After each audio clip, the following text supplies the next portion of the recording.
Welcome back to another episode of Red Hill Racing Podcast. I'm Ben Knight here again with your co-host Dustin Lee. What's up? How's it going? I ain't sick no more. Yeah, dang, I missed a perfect opportunity to go, what's up? What up? What was that? Was that like an old Budweiser commercial? No, that's a scary movie. Wow. Oh, yeah. Wow. They were all Damn. doing it. Perfect. All right. Well, we're not going to restart it. Welcome to the show, everybody. Tonight we got another guest interview, none other than Jason Miller of XDA. We just now done it, and it went well, really well. Yeah. I was waiting for a clapping hands there. Sorry, I turned all that off when we got off the last one. Damn. It went really well. There was some funny things in there, so people really enjoy the show. And Jason kind of just touching bases on, my Rock IDBL XDA, which is all the same, and just the history a little bit. And we talked about chickens. And briefly. Briefly. Yeah, we talked about a lot of things, special tents. Enjoy the show. we put Jason on the spot a few times, but it's mainly a show, kind of talking about XDA for those that aren't familiar with it and just kind of where it's going and what's been happening. And, hopefully some people learn some stuff. And, as we've mentioned before, we have different goals with this podcast, and our main one is mainly to promote and help grow this sport that we all love and care about. So both show, and we once again we touched some bases that we've talked about already, and every one of them still 100% accurate on the reasoning of what we do.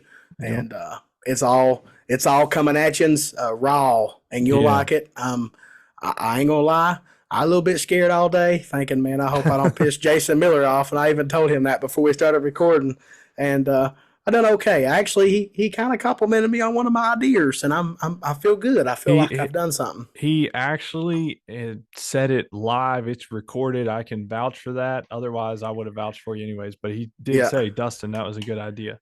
Which, damn, that's hard to get out of Jason. Love him to death, but he's been doing it. He's usually the brains of the operation. Yeah. He's done that, and I mean, all I did was just come up, done did it, and I just Hillbilly pulled one off, guys. I got a small victory. Woo! Yeah. So, and we're sorry if we talked over each other a hair.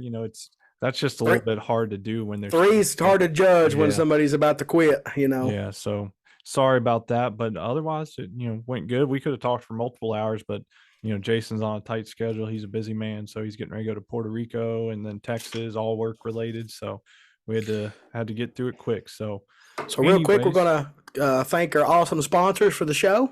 Yep. And we got a new one tonight, another one on board, Energy Coil Racing. I'd like to thank Mr. Val Dick out there. He's given away a set of ignition coils to one lucky podcast subscriber. So make sure you're hitting that subscribe button on the Patreon or visit the website and sign up for a membership. It's all it takes is $1. In fact, I think both giveaway winners so far have been $1, right? They've only lock it. $1. Yep. Lock it in. Sign up. It's just $1. Do 5. Come on. Make me happy. Bring it on. Let's go. Do 3, sub do up 4, whatever you want to do. Yeah. But if you sign up, I think we're at about 50 now. We're doing good. Yep. But you still got a 1 in 50 chance on the next giveaway. So sign up, and we're like I said, that's our 4th big giveaway. So there's no reason we can't have 250 subs. We got to get them. Let's get it. Yeah. I want to get 250 subs up in here just because I know dang well there's more than 250 motorcycle drag racers. That's not even a high expectation. We got this. Sub up, share these things so people can see them. Send it to your mama. Tell her we might cuss a little bit or something, but just tell her to listen to it. She'll enjoy it. We talk about chickens.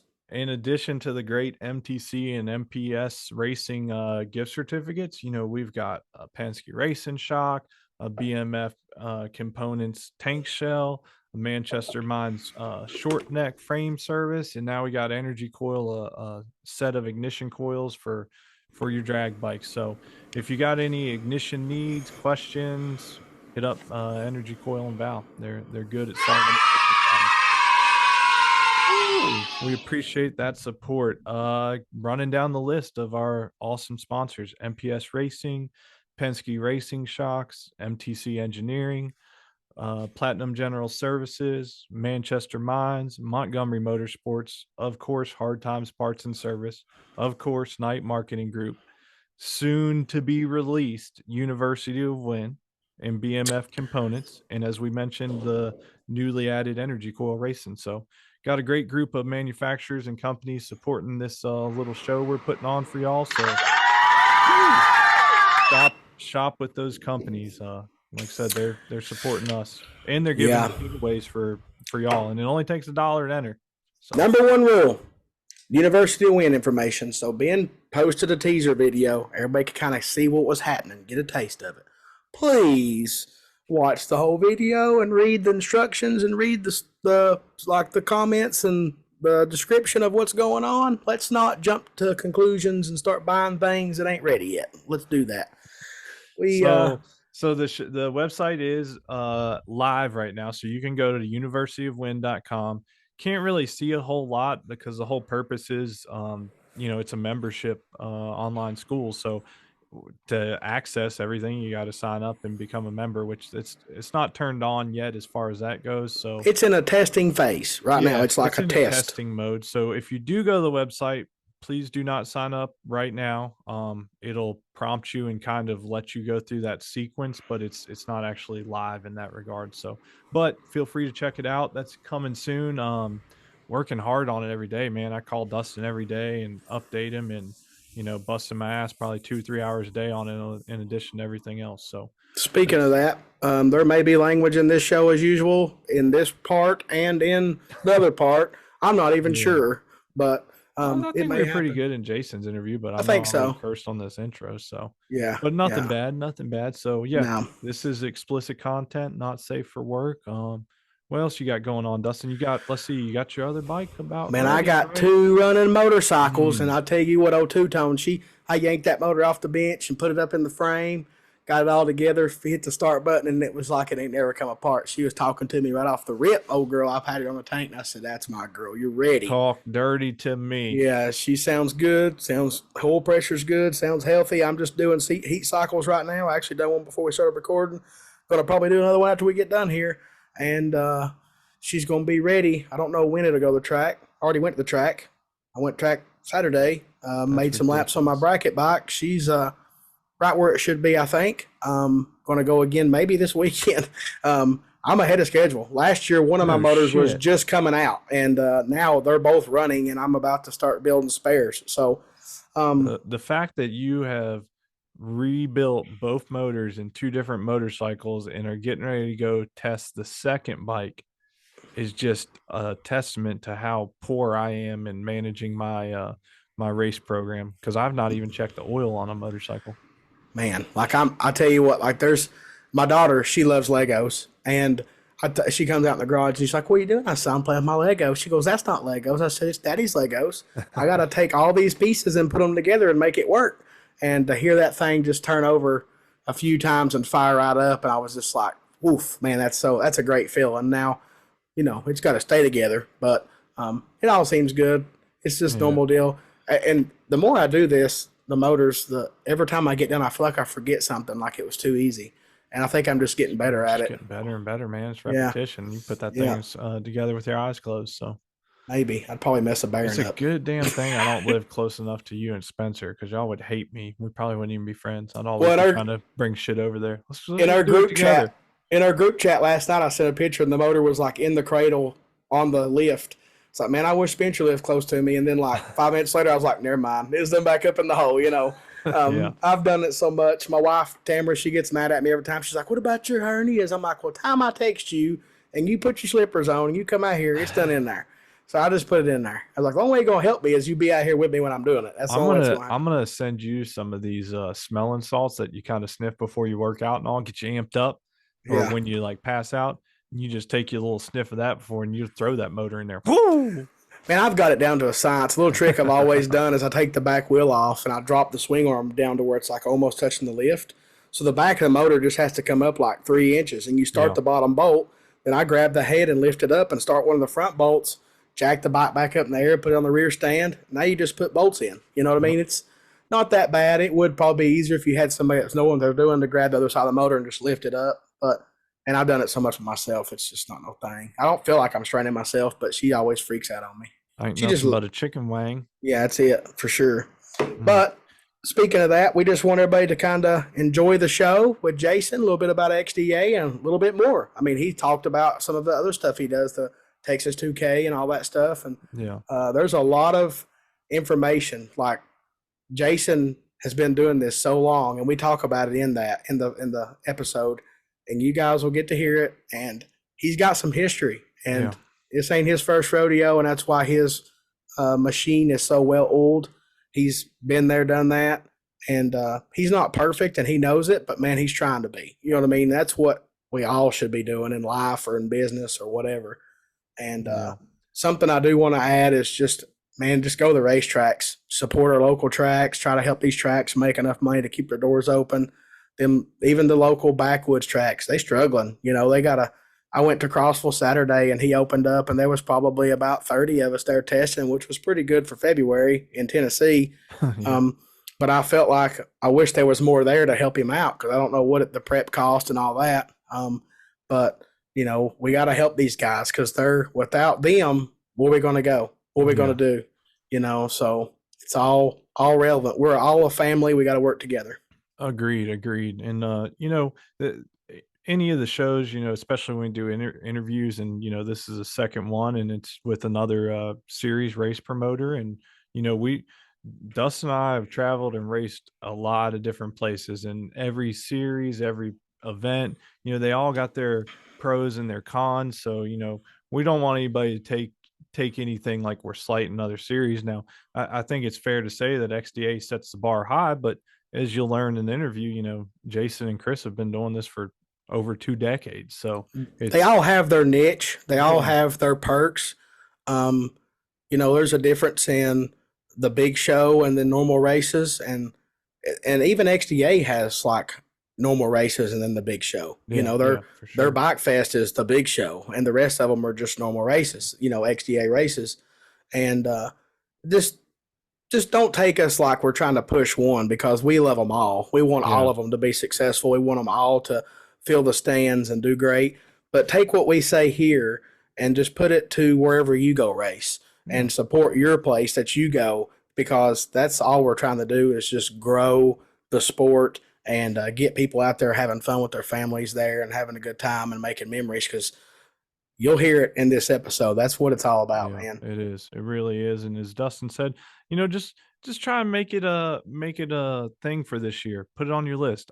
Tell yourself and figure out an event. Go to some new event this year, and that way you can help support a different series or a different track or something. Just try to get out to one new event this year. Take Simple. some friends that ain't never been before, Yeah. or a family member that loves that you race, and you go do that, but they've never been. Say, hey, come with me. If you got a camper or a motorhome, we can just stay at the track. Hell, if you take your mama, she might cook you some good grub while you're there. Yeah, for sure. Um, I but mean, dude, anyway, I'm excited. I'm probably, XDA, there are 5 races this year. I'm gonna have to hit some other ones. So I'm looking at yep. some schedules. I'm gonna try and, you know, visit some different series that I haven't in the past We year or got Man 2. Cup And at the Rock. I mean, that's new. man, Um, they, I can't wait to get back to the Rock. I don't know. I might go to one of the there man might cups be there. there. When they listen to this show here, they're going to hear some other stuff about the Rock. There's Oh yeah, yeah. there's things coming. There's It's in things the works. changing, It's in the and works. and just I mean, just go race. Even if you can't travel, even if you can't afford to go out of town to a big race, go to your local track. Take your family out there, buy them some food from the concession stand, make you some laps, let your kid ride on the bike with you through the pits if they want to. Man, because that's one of my biggest memories when I was a child. When my dad won, he would take me down the racetrack on the gas tank, and then Yeah, bring me back up and go in the winter circle. Just little stuff like that. Um, Try to help makes a everybody difference. grow. If we all work together, nothing can stop us. Yeah. Nothing. Yep. So that's kind of our theme with this is, just support the series and the Yep. tracks, and let's just keep this drag racing and motorcycles alive. So anyways, Welcome to the intro to the show. That's what yeah. this is. Yep. So I don't know, that's all I got, I hope everybody enjoys it. okay. Let us know your feedback. I mean, still shoot us messages if you got Yeah. something you want to talk about. Please, like and share the pages. If you can sub up and you ain't, please sub up, because it really helps us, spend this time and doing this stuff and help promote everything. we're not trying to make money. We're just, trying to keep our head above water and have a good time and talk about stuff we love. And just like and share, comment, give us some feedback, good or bad. Let us know. Let us Yep. know what you think about it, and enjoy it. Yep. Here So it goes. without further ado, we're going to get right into this interview with Jason Miller. Thanks, everyone. All right. We'd like to welcome our second guest to Red Hill Racing Podcast to the show. And this is someone that most of you probably know. And him and his brother just had some big accolades, winning Promoter of the Year from Drag Illustrated. So Dustin and I would like to welcome Jason Miller of the XDA to the show. Hey, Jason. Hey guys, how y'all doing? Thanks for having me on the show. For sure. We're glad that you could make time. We're glad you could make time out of your busy schedule. We know you're wide open always. So we're glad that you could jump on with us. Yeah, thanks for having me. Thanks for having me.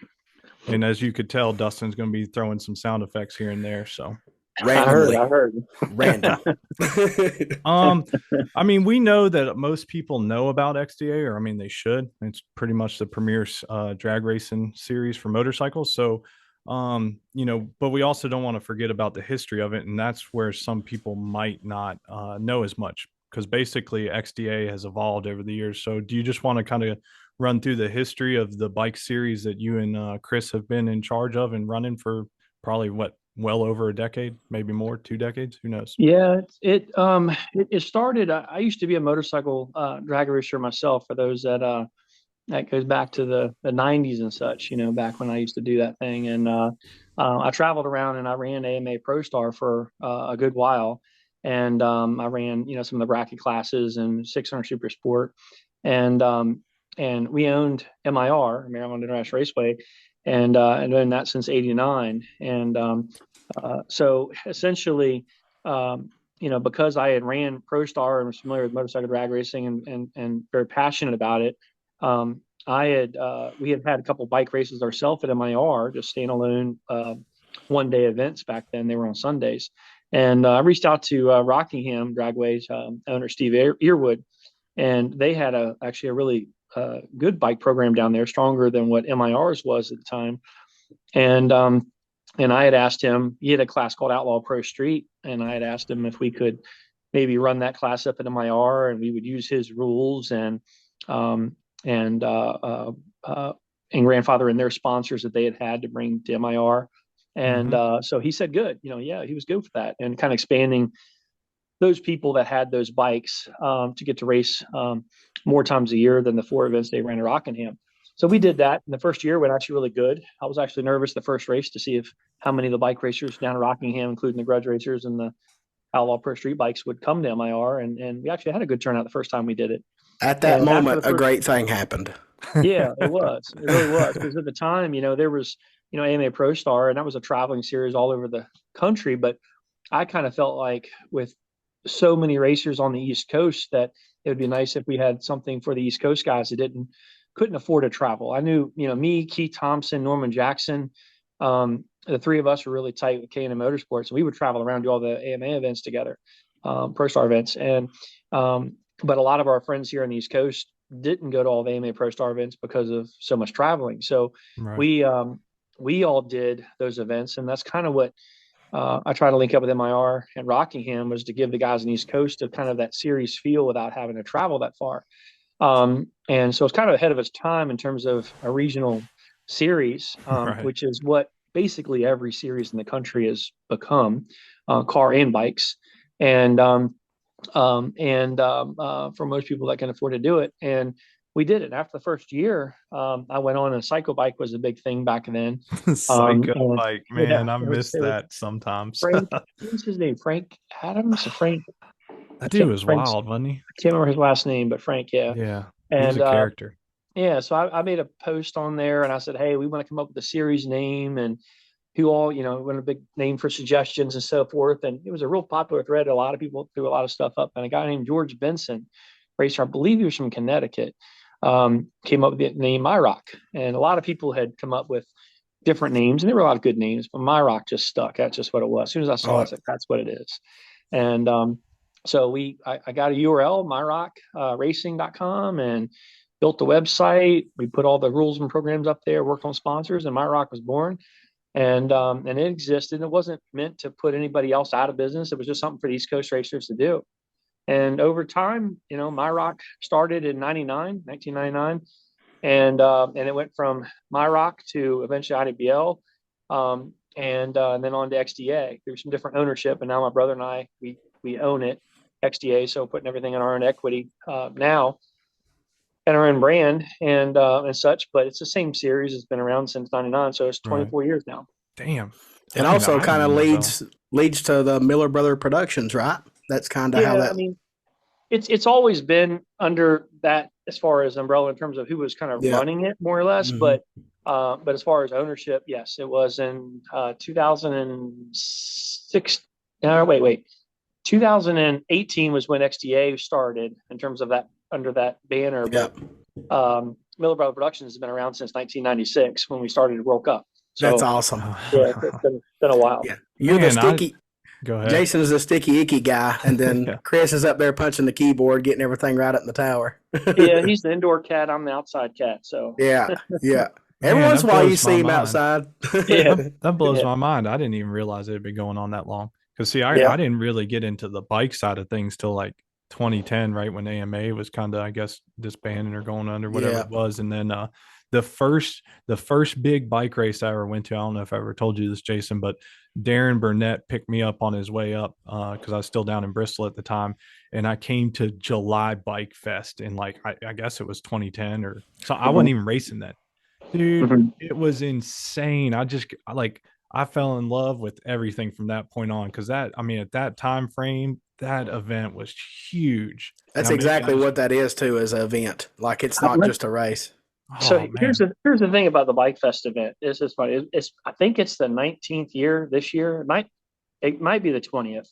I have to pull the website up and see, but it's as long as this year has been around. It was created not that long after, and it was funny. Like, we always focused on the racing program, and we actually had a promoter out of DC came to me and my dad. And the quick version of this is he came to me and my dad and was like, "Hey, look, y'all are a good racing program. Don't want to change anything there. I just want to add some other entertainment to the pit area and some other activities." And we're like, "All right, sounds good." And he came up with his ideas, and we're going to do a bike show and have a DJ and some other things and stuff. And we said, okay. And shows up and does all those things, man his word, did everything. And then we found out there was a tent on the other side of the racetrack, and it had 4 walls on it, all covered up and so forth. There were people going in and out of the tent. And we, did a little investigating, and me and Pop go on the other side, and they didn't want us to go in the tent.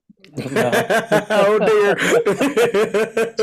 There were some ladies and so forth that were involved. Man, you talk about growing the crowd. Woo! We had to make sure in the next year we had some official, everything had to happen out of the tent on the stage for the bikini contest and stuff. So we need security.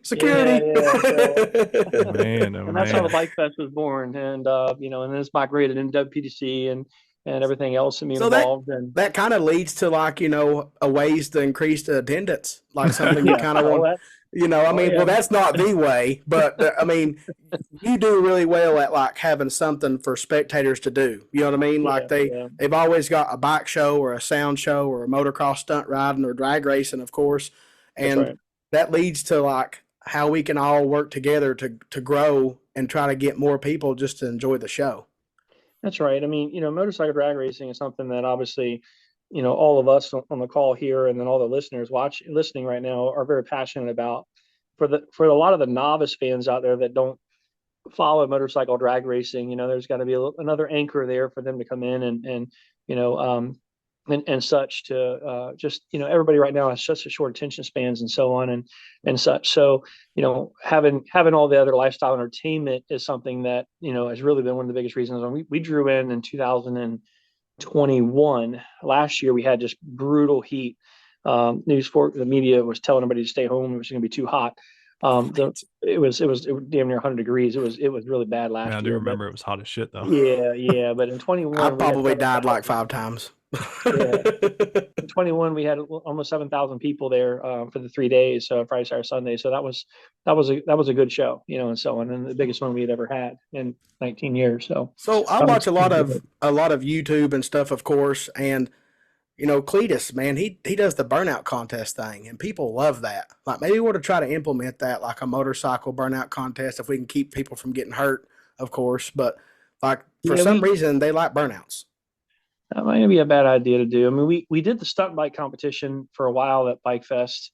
Yeah, We brought in the street bike teams and so on, and we did Right. that for a while. It was a lot of setup as far as all the Jersey walls and everything else to keep people safe. yeah. And we never really had any issues. It was just a lot of setup and trying to monitor the crowds and the migration, how many people went over there and so forth for it. Yeah. And then that group of stunt bike guys, it's it seems like there's less of them now than there used to be back in the 10 years ago or so. So it's a little harder to put together. So we've kind of migrated away from that part of it. Doesn't mean it can't be revisited one time. We I mean, definitely be open to it. you mentioned to a redneck and a hillbilly about building a burnout bike. I'll go get me an old Gixxer from a junkyard, and we'll burn the tires off that sucker. I don't know how long my ears can take it, but I can try and do one with my zoomies and my blower for as long as I can. But I might blow my eardrums out. The thing's loud. All right, so we kind of got some of the backstory. Like I said, that was news to me. I didn't realize it went all the way back to '99 because I was just there in probably 2010 drinking 2 cases of beers because I wasn't. Now racing people can relate to why Jason's so tired sometimes. Yeah, for sure. What's next for XDA? We got 5 races on the schedule for this year. So what's going on? What do you got going on this year? So we started off with 6 events with the series, and doing one a month from April till September, and we did that for a few years, and obviously in 2020, with COVID hitting, obviously that threw a wrench in everyone's plans, and we had to pivot and only got a handful of events done that year. So we added another event to 2021 because of trying to make up for the lack of events that we had in 2020. And 2021 was the best year that XDA had in terms of just attendance figures throughout the year. But I think a lot of people were, pent up right now with, they were ready to get out of the house and do stuff. And I think that was not just in drag racing, but all across the country. And any type of event really saw gains after COVID, the shutdown happened and so on. And 2021 was great. Last year I think. With the economy and the way things were kind of going and people using discretionary dollars and so forth, income and so on, I think it had some effect last year. And just looking at 2023, we wanted to be careful with this. And then looking at the tracks, and the June race last year was landing on Father's Day weekend. And it was just a rougher turnout, Father's Day weekend. And I think with economy the way things were and such, it was a softer event. Should have brought that tent back that you guys had that one. Exactly. But I think we'd rather have 5 stronger events than 6 other softer events and so on. Our entry counts have never been a problem. We have a lot of entries at XDA, but we're still trying to build the amount of people through the gate, spectators, crew, and race teams, here. So we'll do as many events as people want and support. Support comes back in. I mean, if we had an event like 2021, we'd have 7 events. Right. It was great, and such. So we're trying to make the right decisions with the series. We talk to a lot of folks. We have some committees and so forth. We get a lot of good feedback. We get a lot of awesome emails and phone calls over the off season by racers and other people in the industry, and give us a lot of feedback. So we're very careful in what decisions we make. We've been in this a long time. There's a lot of things behind the scenes that some people don't understand in terms of what is financially feasible and what's not. But there's we feel like we're stewards of the sport. Like we really want to see it flourish for a long time. And such, but we got to make the right decision for it. So I feel like right now, the current state the country's in right now, I think we'd rather have 5 real good events for 2023. Keep our fingers crossed that the country kind of gets on track and such, and things don't get as bad as they say they will be or whatnot. Yeah. And such. So me and you kind of talked about that a little bit, like Of course, a fat guy goes to food every time. But if you have a favorite food and you eat that like every day, it's not going to be your favorite food anymore. So, Right. as a business, you kind of got to step back and make sure that you don't cut yourself short and keep everybody excited to go racing. You know what I mean? Yeah. Like, Yeah. I Yeah. don't think your call was necessarily a bad call. It was a smart deal to keep the races that you do have like good crowds, everybody having a good time, and then can't wait for the next one. You know what Yeah. I mean? Yeah. I I mean, mean, personally, I wasn't mad at all. I mean, I'm just glad to come race XDA and it's close and convenient to me. And, 5 races sounds good. I got a little boy now, so it sounded like a good plan to me. I told you the other week, I was pleasantly surprised last year because I just expected kind of a decline in racers and everything there the last 2 events. And like you said, it might have been more on the spectator side, which I wouldn't have noticed as much, but I was pleasantly surprised, that like you said, the racer crowd was still there kind of throughout the end. Whereas, looking at just everything going on, like I expected it to decline then. So Yeah. yeah, I think you're on to it. And I think 5 races are going to be a great series this year. well, we have for next year, Al Ganarelli and Dan Van Horn have just purchased Rockingham Dragway, and Dan Van Horn's been running the Modern Street Hemi Shootout for many years with the car on the car side, and we've been working with him at MIR. He does an event with us each year, the Mopar Eastern Classic, in the fall, and so I've known Dan for many years, and they just acquired Rockingham Dragway from Steve Earwood, and anybody that's been watching the internet right now, if you haven't, go to Rockingham Dragway's Facebook group or their Facebook page, and you can see all the amazing um, uh, uh, improvements they've done at the facility. They got 800 feet of concrete out there. They're redoing their restrooms, roofs on buildings, inside the bathrooms. They're taking in and all kinds of improvements, equipment they've Huge. purchased, and just doing all the right things at Rockingham Dragway. They got a brand Yeah. new constantly timing system. They're doing all the important things right now. They're prioritizing improvements and what all they can get done this year, and phasing other improvements in over time. But they're passionate. They're fresh. They're young. They're in this, and we're really excited about getting XDA back to Rockingham. And when I say back to Rockingham, My Rock returning back. So it's the same series. It's just a different banner on top. It'd be And great just to have you back there. You know what I mean? yeah, Like yeah. I mean, Jason Miller at My Rock or well, Rockingham, you know. for all the years My Rock was there, I was there as a racer, but I wasn't running the event, and the Yeah. staff that we have for XDA wasn't there running the event either. So it was the Rockingham staff, and they had a good staff. Don't get me wrong, Yeah. but when you have a traveling series, you need to have that same staff run all the events, not Exactly. each track running things. So the staging lanes, to the announcer, to the starter, to the tech guys, to the registration. I mean, all the different, the director, which obviously is me. You need to have the same program in place so the customers, the racers, the fans, the media, the sponsors, they all have the same experience.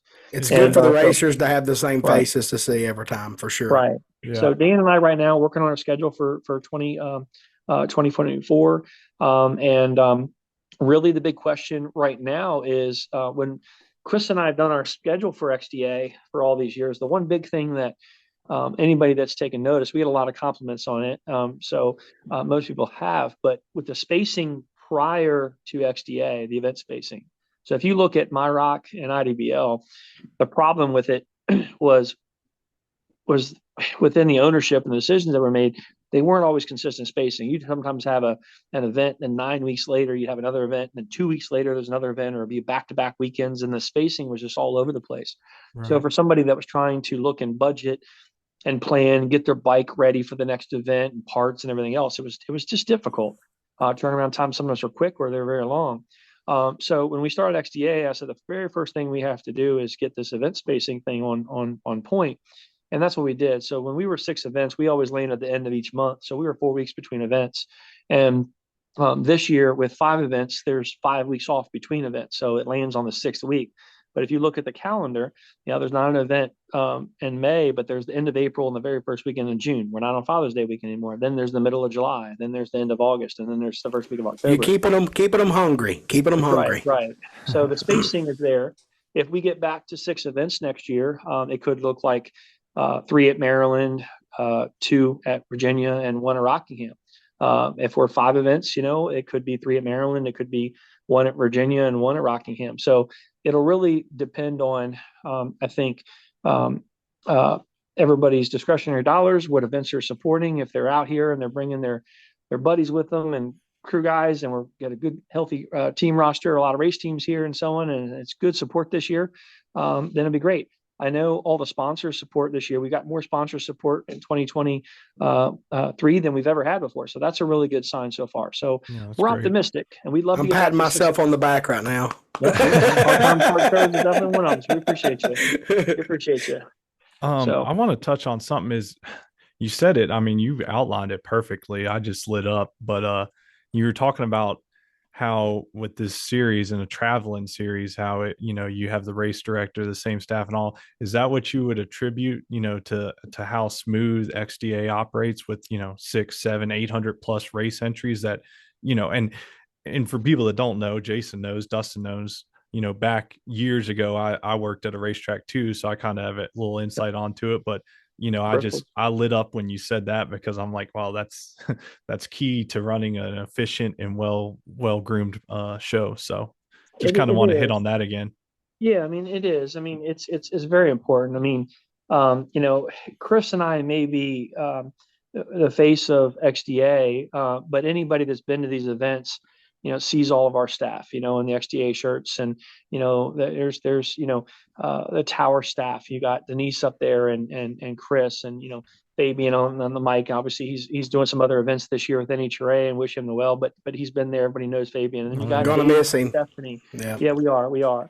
And you got David and Stephanie in the staging lanes, and you got Crystal under the tent, and Michael and Jimmy up on the starting line, and you got Will and Mel down at Pro Tech, Uh-huh. and you got Timmy and registration, and you got this whole staff that we have at these events, and it's a I'm you go down the list, and you got Brandy, and you got Terrence, and you got Kwame, and I mean we have such a great team of people with this, and That's what it's it just takes, though. it does, and everybody is so good at their job. And on our team, and we got Christian Motorcycle Association. I mean, I can just go Yeah. on and Thank on. them. They save my Yeah, life all the time. yeah. And we've already set up. We're going to have them at Rockingham events. We already got the CMA chapter of North Carolina, and Dean Klutz and the rest of them guys Yeah. already setting all the stuff up right now for 2024. We work so far out ahead with our events, and we're working on contracts right now for 2024. I mean, we're already just now getting in 23, but that's how far out you have to work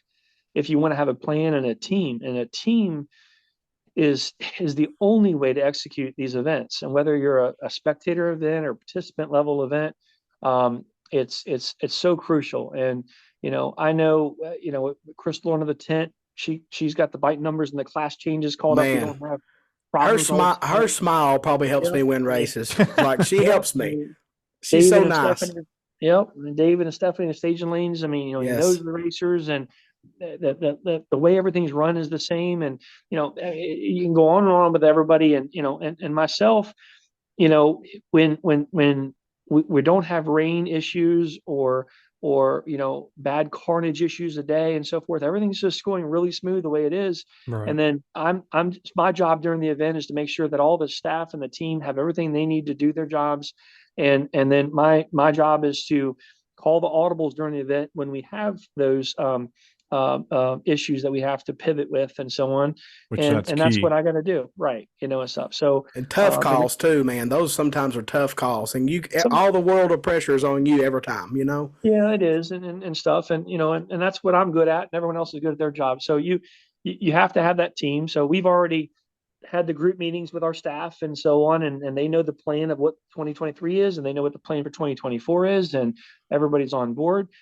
We have some interviews this week for some other announcing musicians and so forth, and I got some other Zoom calls later this week with some other folks that are a little further away and so on. We'll fill the announcer position there. Chris Higgins, the announcer at MIR, is going to also be announcing this year alongside the new XDA announcer to get them Nice. up to speed. So we already have an announcer already on that's going to be announcing the events, and then the new announcer that's going to be just learning the ropes.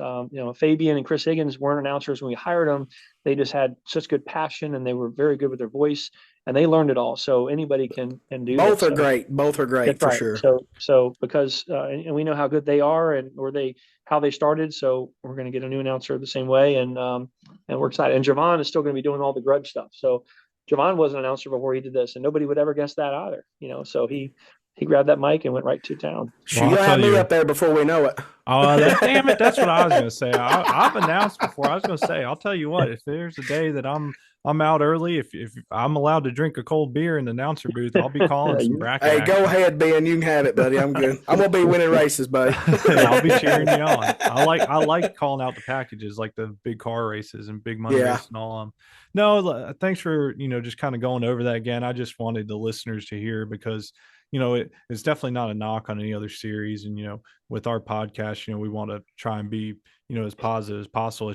It's amazing that XDA can get things done with 700-800 entries. So I just kind of wanted people to hear that, and it's nice as a racer to just see the same faces every time you go. It and is. and man, I Yes. love all of the staff. I mean, some of them, most of them know my name, and I don't even know but half of their names. So Mhm. it's just really comforting, to go up and get teched in and talk to the guys and go through a Crystal and Big Dave and Stephanie. It's just really a nice feel. So Yep. It is. I mean, it's very important. I mean, I've been in the sport a long time, and I've done a lot of traveling, doing other events. I mean, I'll be in Puerto Rico here in 2 weeks for the Festival de las Americas event. Then I'm in TX2K the very following week out there. Been on the show with Peter A, and I mean, all kinds of events and so on. So, being on the road, you get to meet a lot of people, a lot of staff, good people. You find the hardworking people that are very passionate about it, know their job, very good at it.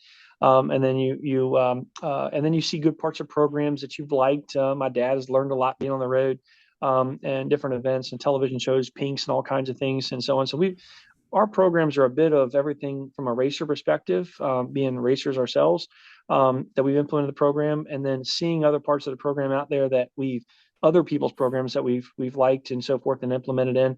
But as far as staff goes, I mean, that's the fundamental thing that you have to have. And right now we're bringing a good bit of people over to Puerto Rico for the Festival de las Americas event. I got people coming over for that. Then TX2K, we're bringing a small army of MVP staff to TX2K in Houston, just outside of Baytown, for the TX2K event. This will be the 23rd annual this year. So partner with Peter Block and Seth Angel at HRP for that event. And it's moving. This is the last year at HRP. So we've brought in even more staff this year because it's going to be moving to a new facility that's going to be announced here in 2 weeks nice. for 2024. That track, unfortunately, is closing. And so we're moving that to another facility. And so having a good team of people at TX2K last year, we had almost 40,000 people for 4 days at that event, and we had 650 racers. It's car racers, and these are 650 individual cars. At that event between roll racing and drag racing. That's them roots. You got to have them good roots at base, the tree Yeah, trunk. That's where it's yeah. at. So that's a long, challenging event. World Cup in November. That's we have 272 employees last year working that event That's for good. 5 days. Payroll exceeds what the track rent is for 5 days. Payroll. It's right. Yeah, But no Oh, kidding. that's you have to have a awesome. team like that to execute those events.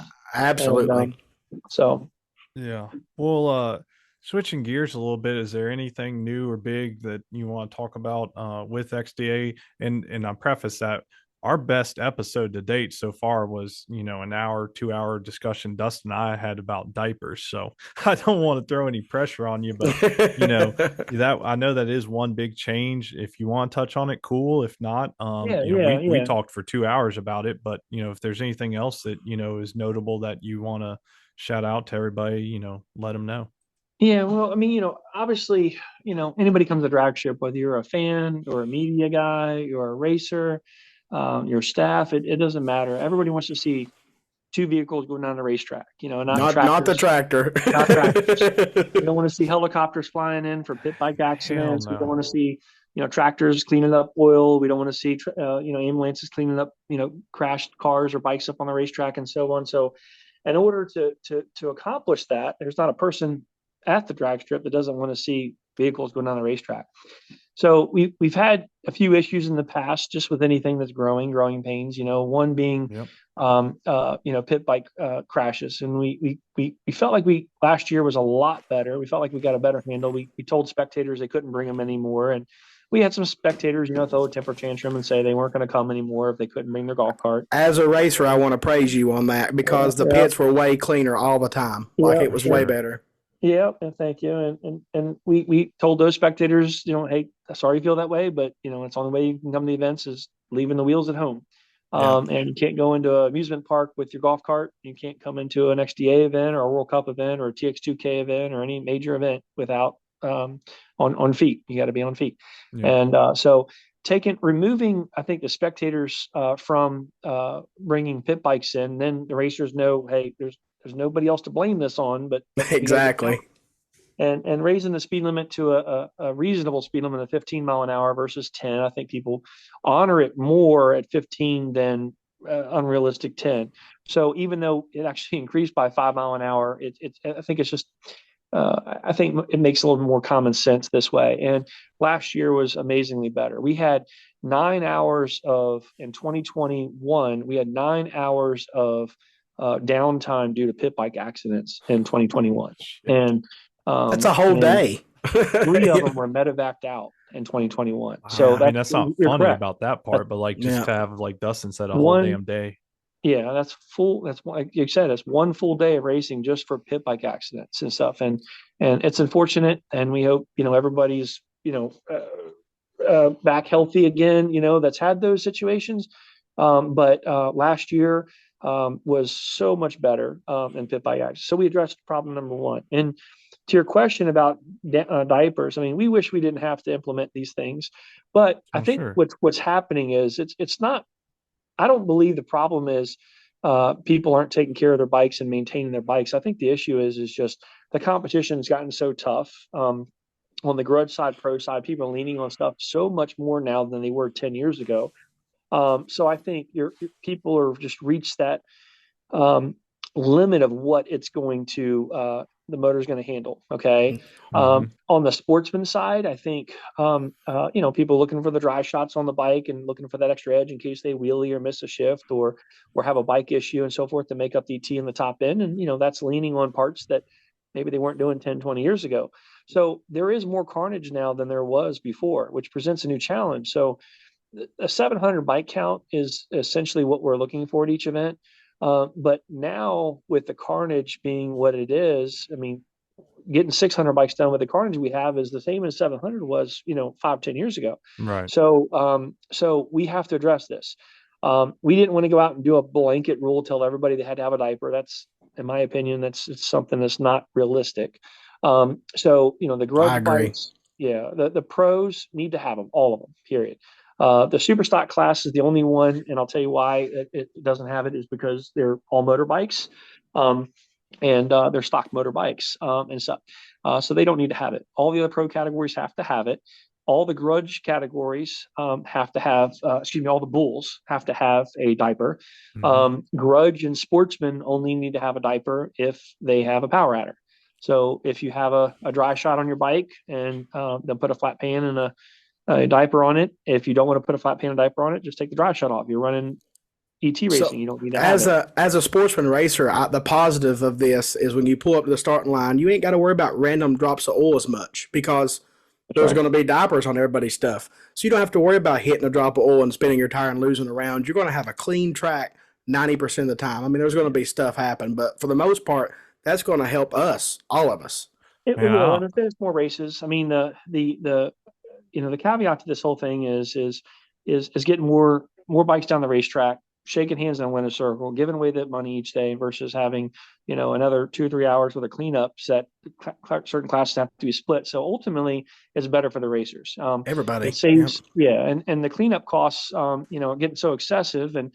Just like any business, and this is a business. Don't get me wrong. This is XDA and these racetracks. These are businesses. So Yeah. if expenses exceed a certain known variable of what those costs are, then that expense is going to get passed back down to customers and Yeah. racers and fans and everything else. So the diaper, like you just mentioned, is something that can keep possible one last time turn tire over because a drop of oil got on the racetrack, just means you got to check your diapers, make sure you don't have an oil leak going for a week or two that you Every didn't know once in a while, about. it's good to check your diaper. When That's you get right. old, That's you might right. have a leaky diaper. You got to check Yeah. But it. it's something that, if you're running grudge or sportsman, which is majority of our racers, those two categories, you only need one if you run a power adder. If you don't have a power adder, no turbo, no nitrous, no blower, then you don't need to have a diaper. You're good to go. Well, that's what I And liked about your rule with it and everything. And just It's from a reasonable. racer, yeah, and from a racer standpoint, part of it is that Dustin and I are just getting old too. So I think we're just probably more agreeable. But, it's good to get us out of our own way sometimes. Cause let's face it, sometimes you just got to make a rule change. In the bottom line that I look at, the rule change is this: it's safer for everybody. It's That's what I safer was for gonna say. yourself. It's Yeah. safer for me. Yeah, I got one on my fast bike, but I don't have one on my slow bike. Course I got to rebuild it anyways, but now I have to have one on that bike, and I wouldn't have put one on there before, but I'm glad that I have to now, because it's just one less thing I got to worry about at the end of the track, trying to slide my way through my It's own it's oils. bad enough if you kick a rod out of a motor. It's even worse when you crash your bike afterwards. Yeah, You know what I yeah, mean? yeah. I mean, So it's all you, good. you got to just, with this, I mean, nobody thinks it's going to happen to them until it happens. And you really want to be in the mindset, especially when these are track only bikes. I mean, if it's a bike seeing street duty, chances are it doesn't have a sidewinder, chances are it's got a street pin, and chances are it does not have a power adder. So right. most sportsman bikes do not have power adders, and most grudge bikes, believe it or not, do not have power adders, and stuff. The power adder bikes all have them, and most of the other grudge bikes that are out there making laps don't have those on them. God forbid it ever happens, but if I ever go down, just bring biscuits because there's going to be gravy everywhere. There's going to be a massive pepper gravy mix everywhere down there. So you ain't Well, going to have to worry about oil. yeah. Well, like we said, we both like how worded and put that rule out to everybody, and we're looking forward to, like you said, just more stuff going down the track and, It Right. and enforces giving the us rule, more but gives time. people options. You know what I Yeah. mean? It gives them just enough option they can make their own Right. decision. Right. And like you Right. said, we enjoy our time. Of course, Dust and I, when we put the helmet on, we're like anybody. We just, all we want to do is win. But when that helmet's on, we like hanging out with our friends. So, That's the people's forgetting that part about yeah. the having fun and hanging out with your friends. So So it gives us more time to hang out with our friends if we get stuff done sooner. So no, we like it. Yep. So yeah, what else do you want to talk about? I know. So here's one thing that I look at anytime I go racing, and XDA does this. All the purses are guaranteed. You don't have to worry about what you're racing for. You know what it is. And I'll be honest, it's hard for me to leave anymore if I don't see a guarantee by a purse. And that's something that you guys have. I'm pretty sure you've always done it, but you've always done really good and made good on your word, and everything's always guaranteed. And the there's payouts been are great. times he's added to it when it was Yeah. really, really good. So Yeah. Payouts are great. So did you want to touch on that some about Yeah. Yeah. I mean, guaranteed payouts? yeah, I mean, as being a racer, all of our events, we guarantee those payouts, and the pro and sportsman categories and such. And, you're traveling that far on the road to get to these events, something you want to know what you're racing for when you do it. So we guarantee those payouts. We got a very loyal crowd, and so on. The bike counts are very predictable and so forth. And it's just allowed us to have a program like this because of everyone's support and such. And, and there's days when we have low counts and so forth with rain or whatnot, and we still have to take it on the chin and cover those losses and stuff, but we don't slash the purses like other series have done. Some other series, not all of them do that, but some of them do. And then there's days when we have the killer turnouts and make a little bit more on those events, and like a bike fest or whatnot.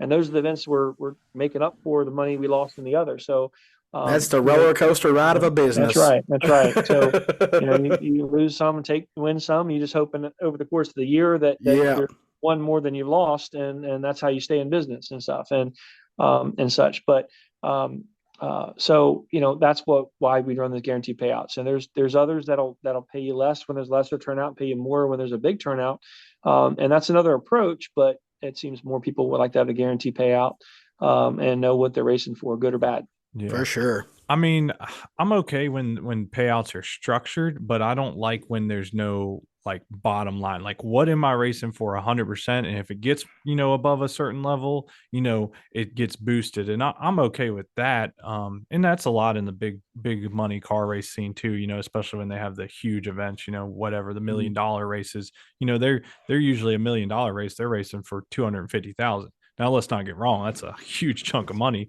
but it's tiered up on the car count. So no, I mean, I love having a guaranteed purse, and I like coming to events with that. Tell us how much money is in contingency this year, because I mean, I know some other series do have some smaller contingencies and stuff in place with sponsors, but nobody does it like XDA, and I'll tell anybody that because I stand by that. And you guys have a well-run machine that, hey, it's nice because weeks down the road after you get back from a race and all of a You get sudden the that check gas shows money. up in the mail, man, I Yeah. forget about them. Yeah. I You're like, forget woo. about them. And I love that. I'm like, oh, what's this check from? I'm like, oh man, that's awesome.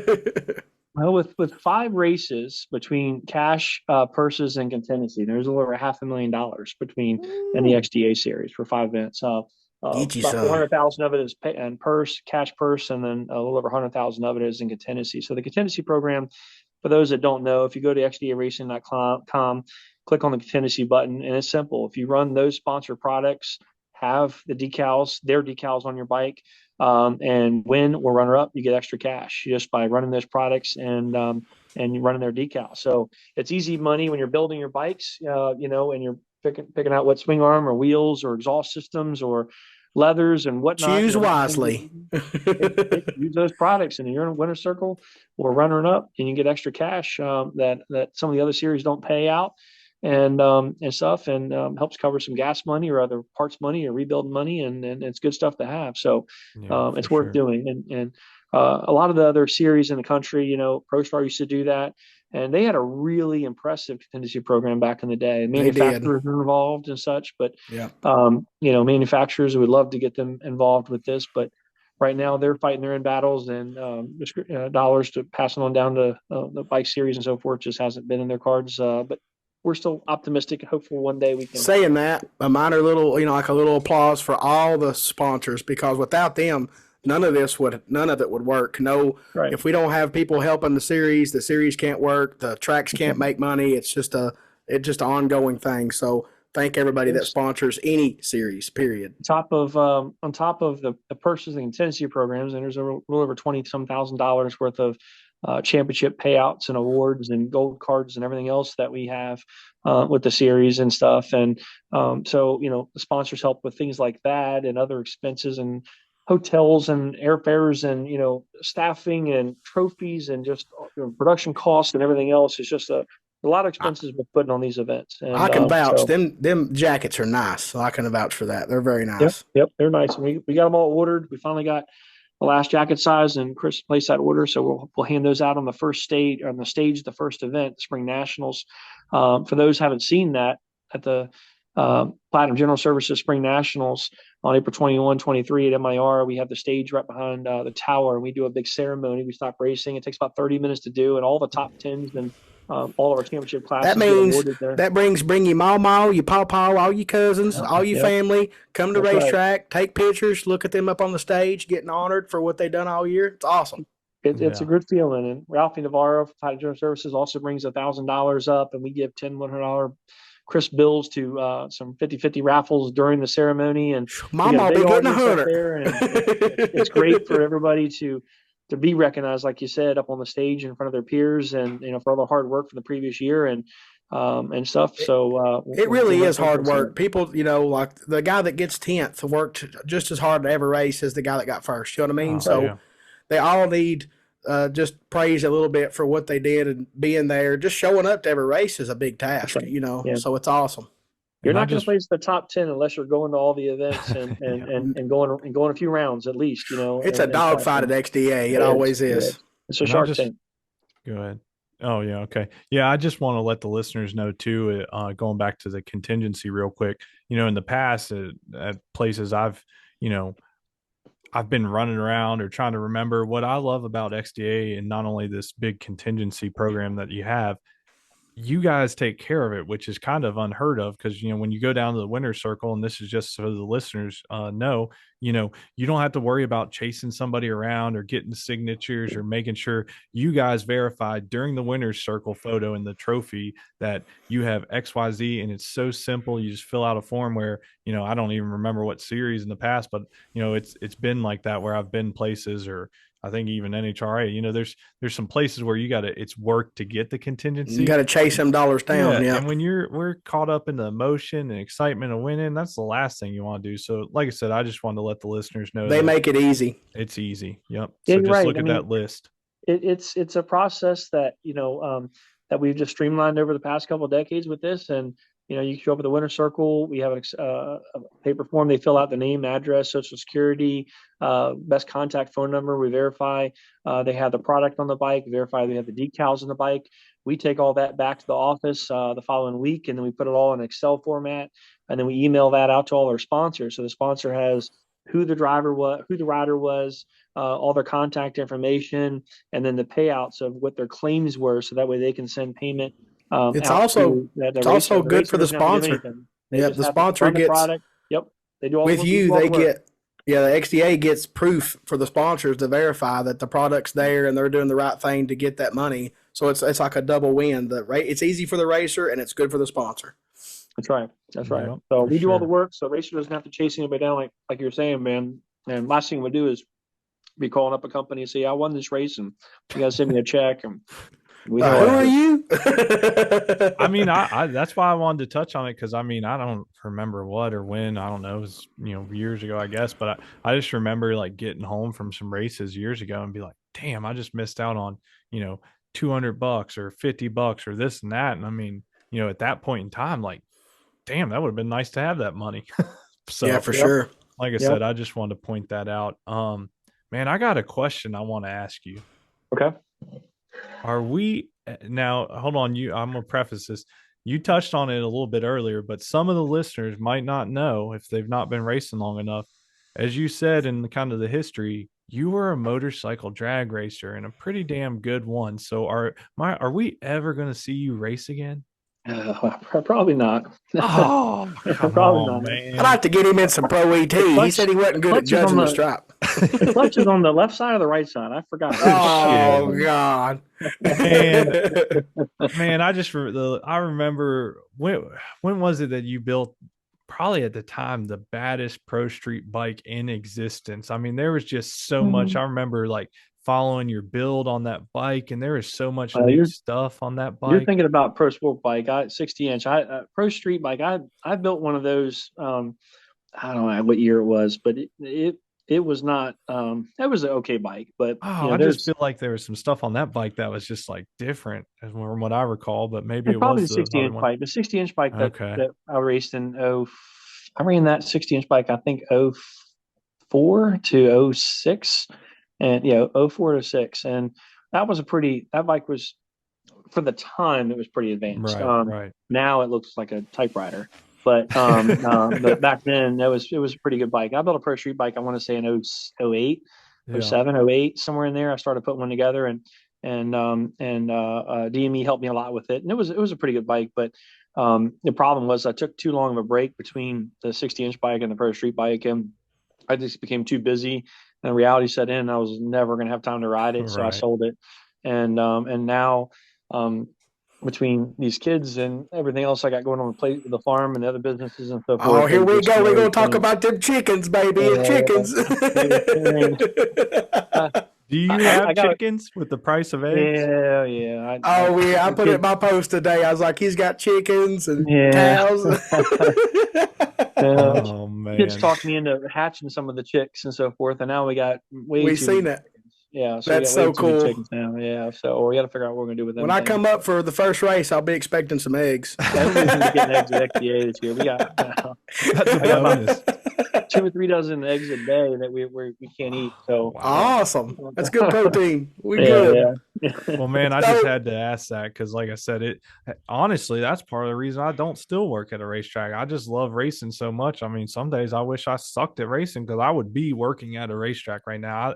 I love racing so much that if I was just really bad at it, I would be working there and just enjoying putting on events for people that love racing. So I just had to ask because that's kind of one of the big reasons I kind of left the track. I still miss it and loved what I did when I did it, but it's hard. It's hard to race when you work at a racetrack. So It is, and I'll say this: like anybody that here's the thing, guys. I want to leave if I leave anything with any of your listeners tonight, you guys obviously included. The one big thing that we all do when we race, okay? When I look back at when I raced AMA Pro Star with Keith Norman, traveling that circuit, and back when I used to race in my rock in the early days and so forth, in my rock with 60 inch, etc. Even an outlaw bike for I think a year. I was terrible at that. But when I did that kind of stuff, the biggest thing that we all, when we're done racing, our racing career is done. Whether you're racing for a year or you're racing for 20 years or more, the biggest thing we're all going to look back, and not to be cheesy, but is the memories that we're creating. Boom. And that is it. Priceless. That is why we do this, and stuff. Yeah. The purse, the payouts, that's part of it.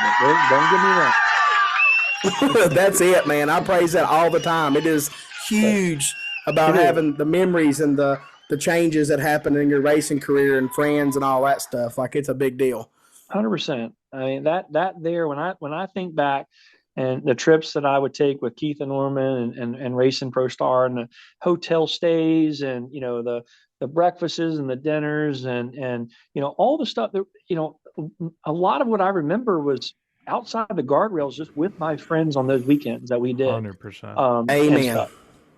And when I would race my rock and the mischief sometimes we'd get into, and the you mean like golf cart wheelies through fire? Well, not destructive mischief, but some of the mischief we had with each other and stuff. I mean, yeah, I got you. We're going back to the tent stuff. Yeah.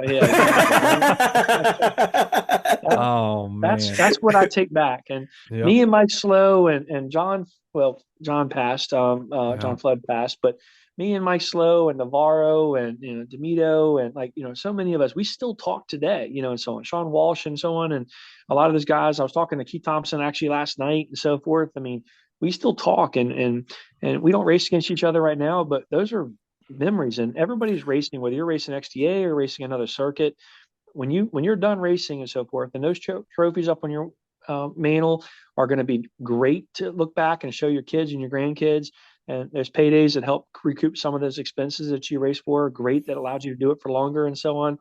But these memories is what's going to reside. In all those memories are the ones. Those memories are the ones when you're riding your tractor on the farm and you smile and laugh randomly because you thought of something one of your buddies done at the racetrack. You know what I mean? That's right. And it's priceless. It's so priceless. I can't explain it. It is and stuff. So when you ever decide to step off racing for whatever reason, like I had done, and the longer you do it, it's harder to get back into it. Now at the drag strip, I mean, I was the guy, carrying the front end up in the air near the finish line with 60-inch bike and so on. And I see somebody now doing that kind of stuff out here, and I'm as, all cramped up like a bull, watching somebody send a ball down the bowling edge, trying to get it to go the other way, and I'm all like nervous for the racer, and I'm like, man, I used to do that, but I could not do that no longer, so and so. Sounds like you need a bracket bike to me. I know a guy. Man, what else you want? Oh, go ahead. I got a question. That we talked a little bit about the diaper rule and all that stuff, and being you talked some private, before this. Just the fact that everybody's ordering diapers, and we know this, and which is a great thing for everybody, not just, keeping the track clean. But there's, at some point, of course, in the world we live in now, there's supply chain issues. And we talked a little bit about it, and you have a plan, and you're not jumping to conclusions yet because we still got, 8 weeks? Yep. But what's your plan for that? Well, we're watching it. We're talking to some of the diaper manufacturers right now and stuff. And, our plan is connecting dots to the ultimate plan of getting the bikes with power adders, diapers on them. And we are watching the supply chain issue and so on, and we're going to be sensitive to that. If these diapers aren't ready or shipped like they're predicting they will be, if there's any kind of extra holdups for that, we're prepared to have a race concession. Possibly looking if they, making sure somebody has a proof of purchase. Now, again, the only people that need to have diapers in the pro and sportsman categories, grudge and sportsman categories, are bikes that have power adders. So if you don't have a power adder bike, you don't even required to have a diaper in a Exactly. XDA. But if you want a diaper, then great. But if you have a power adder and you're running Grudge or Sportsman, you have to have one. But if these diapers aren't to market yet and ready available to ship out, possibly we can look at make an announcement before the event that if and Dustin had the idea of a proof of purchase. I like that idea and stuff. Then we can look at that. But somebody that hasn't got one on the way for a Yeah. bike, got ordered one yet, and somebody that then obviously we don't want to be making concessions for Yeah, folks we that can't have be been ordering the trying to day get before the race. Right. That's right. Yeah. And I stuff. mean, So it's going to be just like you said, connecting the dots and take it as it comes. I right. think we'll be good, but the listeners would love to know that, That's right. relax. It's going to be okay. That's right. Everything's going to be Exactly. fine. Just And do I'm our glad you brought part, then that you'll point. do your part. Yeah, I'm glad you brought that point up, and that was a really good idea, Dustin, about that and stuff. And our objective isn't to toss people out of these events; it's just connect the dots so we can send bikes on the racetrack. So we'll have a common sense plan for a scenario that if we end up in a scenario where there's not a plethora of those available for the first event, then we can certainly address that beforehand. So just get your diapers on order and save your receipt and we will make the right call as we get closer. No matter what happens, we're going to go make some memories and have a good time. That's what's going to happen. That's right. Well, I mean, just to recap for the listeners, like that's just a great common sense approach. And as Jason mentioned, if you need to have a diaper on your bike to race at XDA, get it on order. And if Needs there's to be ordered now. yeah, if there's some issue, where you order it this week and it's not there, Jason and the staff are going to look at that, and they're keeping a close watch on it. They're in touch with the manufacturers, so just you listeners, you relax, get your stuff on order, and there'll be a good solution if it needs to be one. But right now, there's Hopefully, they won't be a almost 2 problem. months. Yeah, it's almost 2 months before the Yeah. first XDA, so we and should all there's be still good. and there's still just a small percentage of sports and racers that have power adders. So most of them aren't going to have to worry about this issue. And just a small percentage of them have it. And Grudge is probably 50-50 that have diapers to power adders and so forth and stuff. We made some announcements last year that this was going to end up coming to we can finish more races. So people have been in the know about this for some time, and but obviously we got to have a product for people to do, and if that product is running short on that, then we will. We can always extend a grace period for proof purchase, got receipt, but not for that. After your last race, I went ahead and ordered mine because I knew it was coming, and I also, I talked about this on Facebook. Is when something happens to my motor, I want to come home to see my little girl's face and make sure she, Dad's okay. It's insurance. What is $300 something to go see my daughter's face? It's nothing, So I'm going to tell you guys, like this event we're going to be in Texas with here in a few weeks, and it's crazy, guys. Like we got 650 racers between roll racing and drag racing. This event we put in last year probably, oh my gosh, I'd probably say 80 cars in the wall throughout that event. Oh my gosh. And of the 80 cars in the wall, we probably had majority of them were just fluids that got out and got under the tires, and so forth. And then some was a little overdriving in certain areas. Some guys that have too much money than ability to drive. On the bike side, most of our racers have the skill set to ride these bikes and have experience. But when fluids get under your tires, guys, like it is just a 50-50 call whether you're going to keep it on two wheels or be on your side. Jesus has got to take the wheel on that deal. That's right. So it's something that doing what I've done as long as I have. Like when I had my Shelby, I had an 8-second Shelby at one point. GT500. I like that. Yeah. And we ended up, when the car got to a point where it was seeing more track duty than street duty, we put a diaper on it because I just didn't want to crash a $100,000 car, and so on. Or get hurt, That's right, and stuff. Yeah. So we end up sticking that on there at that point. And but everybody has different viewpoints, but I think it's inevitable. This is where the direction is going to go. So just get prepared, be safe, and let tell the story. So before you go, I got one more question. What's that? How many pairs of shoes do you wear out in the race season?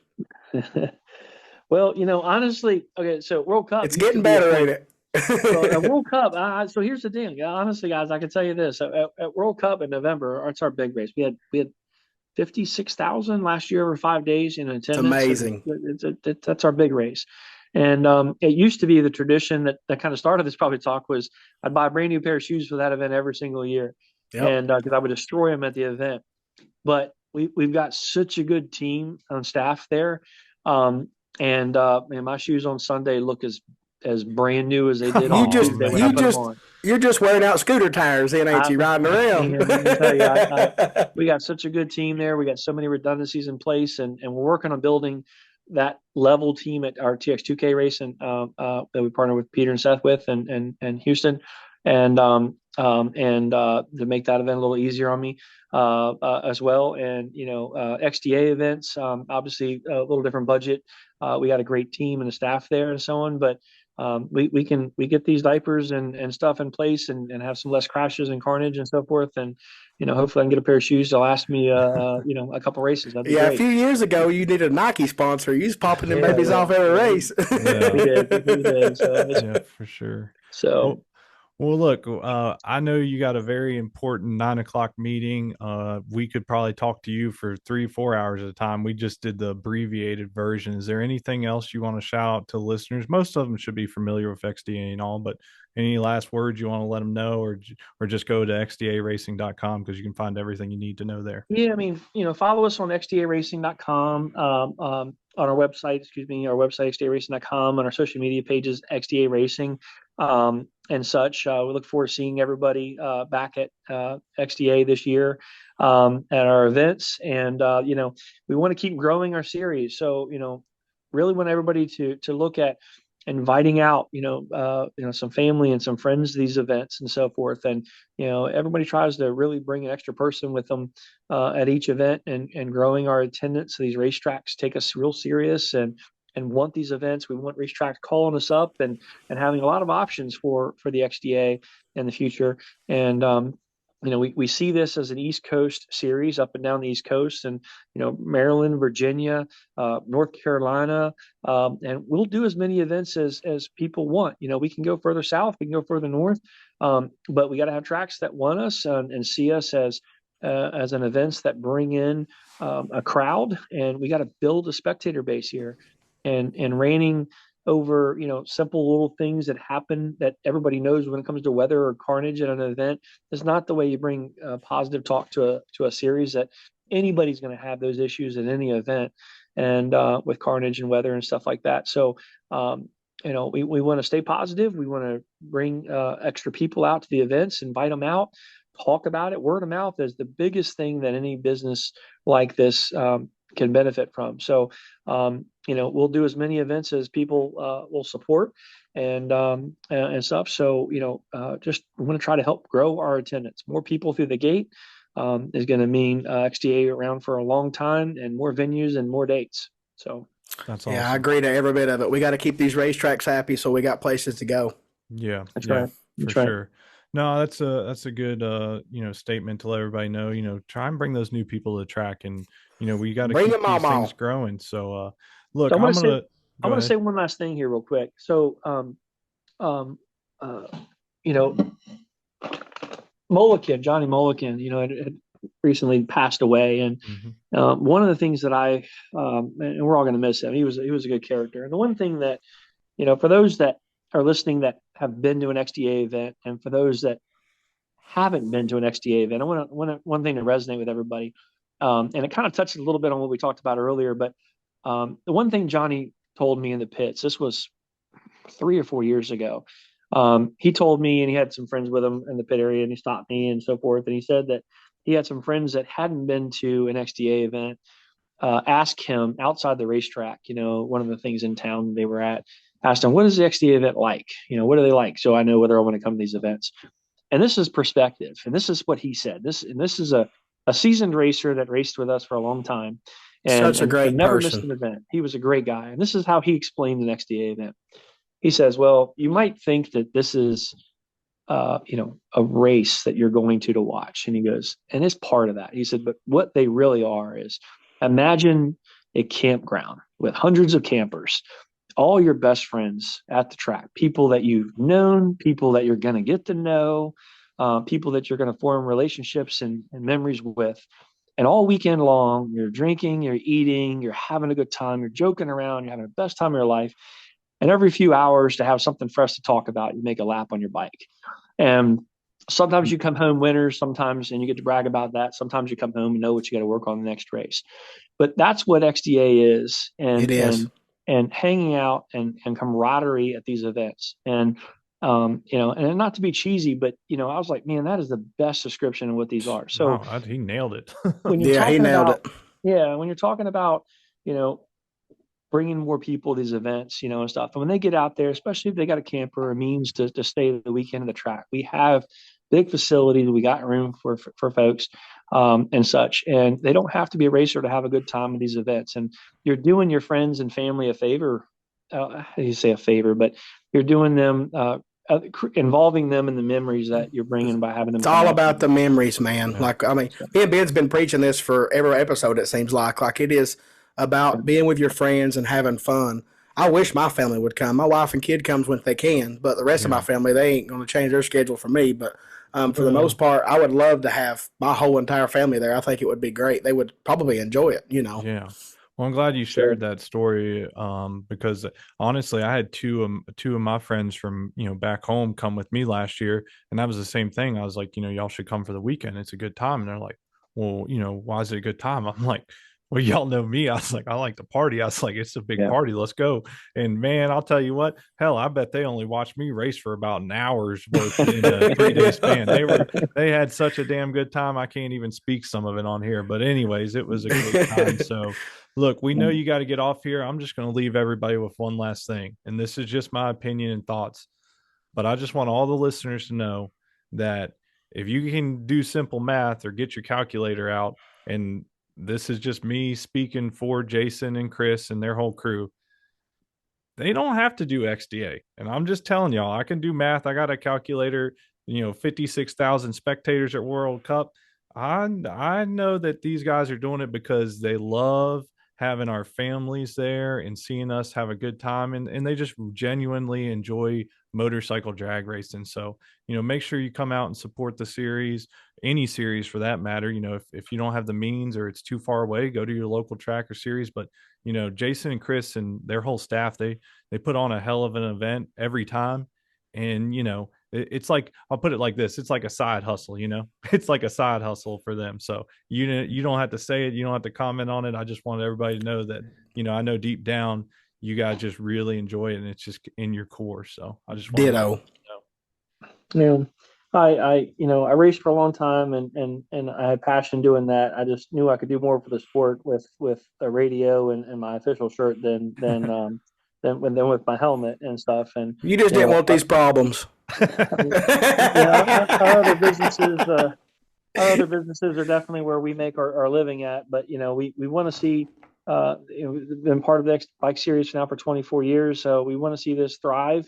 It's just got to make sense for the racetracks and so on, and it makes sense for the racetracks, and we'll do this, for a long time, stuff. So we appreciate you, Jason. You made a lot of sacrifices for us. Man, appreciate you guys. Thank you for stopping by. We'll get you on again maybe later in the year, or heck, we might do one at an event when we finish up early. So thanks for everything you do and setting the bar high, and go get to your other meeting. I appreciate it. Thank you, guys. See you.